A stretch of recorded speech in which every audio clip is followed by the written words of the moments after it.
Okay, kiddos, it looks like we are probably not going to be in school for a whole lot of December, which is great. But what that means is I always do A Christmas Carol with you guys right before Christmas break. It's the only novel we read together in class, and I love it. It is one of my favorite stories. It is one of my favorite Christmas movies. I love it so much because the man who wrote it is one of my favorite authors.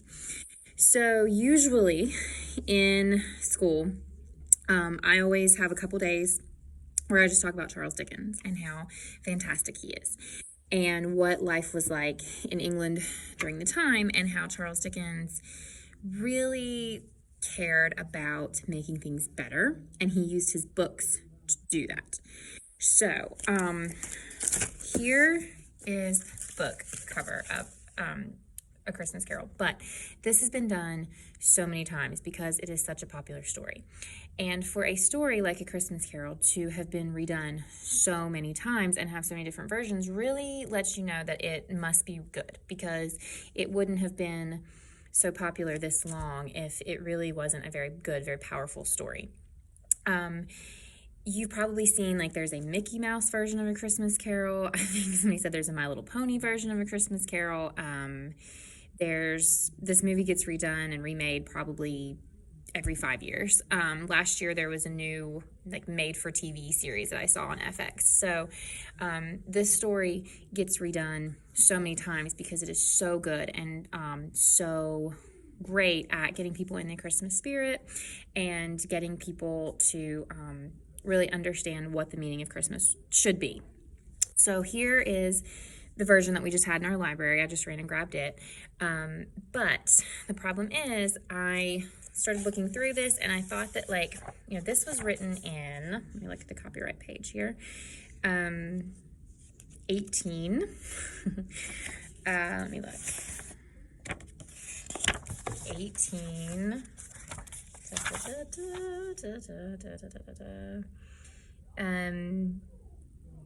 1860s. It's not on here on the copyright page, but anyway, so it's very, very, very old. So the problem with that is that the language that they use is a little bit hard to follow, especially for 7th graders. It's a very difficult read with the type of language that they use. So what I did, because I want you to read this story so much, I think it's so important, is I rewrote it for you. Every word. It's the exact same story and the exact same events and the exact same dialogue. I just kind of made it easier for you to understand and used language that is more 2020 versus 1864 or whenever it was written. So this is what you'll see scanned on the computer for you to read. And in class, normally I have certain stopping points, like part 1, part 2, whatever. You just read what I upload for you to read. So if it'll say Christmas Carol Part 1, you read, it might be 4 pages, it might be 5, 6. It's really not that long of a story or movie, for that matter. So it's really not that much when I say we're going to read a book. Very short, very simple. Each part that I upload on Schoology will only be probably 6 or 7 pages at the most. So you'll see this online and we'll read it and I'll tell you where to stop. But Charles Dickens, I grabbed a couple books in the library. Charles Dickens, a very, very, very famous author, a genius, okay? He's one of my faves, so I geek out about him a lot because he was so fantastic. He's from England, 1800s. I think he was born in 1812. I think that's correct. I'll look at that. But anyway, he wrote Oliver Twist. You might have heard it. You might have seen, like, a movie about it. He wrote Great Expectations, Charles Dickens. Really good. A Tale of Two Cities. The Pickwick Papers. So Charles Dickens was a funny author. He was a genius. He basically thought that life in England at the time that he was living was really difficult. You were either very, very, very rich or you were very, very, very poor. There was really hardly any in between. And what's great about Charles Dickens is that his family was rich, and then his dad was really bad with money. So they ended up going from being rich to being very poor. And Charles Dickens had to drop out of school, and he had to work in a factory from the age of 10 on.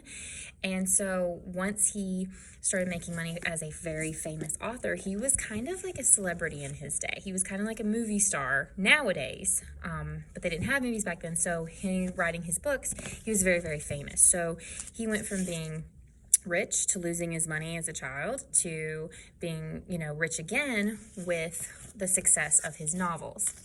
But he never forgot what it was like to be poor, because a lot of rich people back then and now don't know what it's like to have to struggle with money and worry about, how you're going to pay your bills and how you're going to feed and, buy clothes and all that stuff. So Charles Dickens thought that things needed to change, and he knew he had a lot of money, but he didn't have enough money to solve all the world's problems. So he thought, I'm going to use my talent to help the poor people. And I'm a good writer, so this is what I'm going to do. I'm going to write in a way that makes people, rich people who were reading his books at the time, want to say, what can I do to help? How can I, help the poor people living in my town? So he would create really, really likable characters like Oliver Twist, who were poor orphans, to get people to say, I feel so sorry for kids like Oliver Twist. I'm going to donate my money, or I'm going to donate my time, or I'm going to volunteer, and I'm going to help people like Oliver Twist. So Dickens was a genius in a way that he made really likable characters in some pretty terrible situations. A Christmas Carol, what we're going to read, okay, has very likable and very unlikable characters.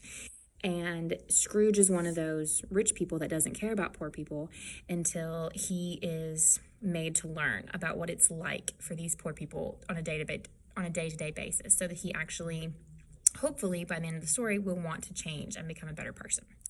So that's what we're going to do. We're going to I'm going to upload parts of it for you to read on Schoology, and then you will answer questions, like a little quiz. It's only 10 points, multiple choice, true or false, just so I know that you keep reading every part of it. We'll do a couple little activities with it.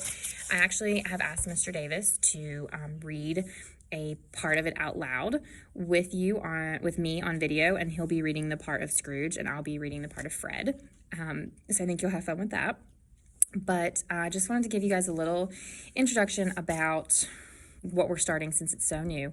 You're going to keep going with the bell ringers. You're going to keep doing the vocabulary and the word of the day. But for the rest of the time until Christmas break is going to be on A Christmas Carol, reading it, answering questions, watching videos. There's a video that I'm going to put up there about Charles Dickens that you're going to answer questions from, so you know a little bit about him.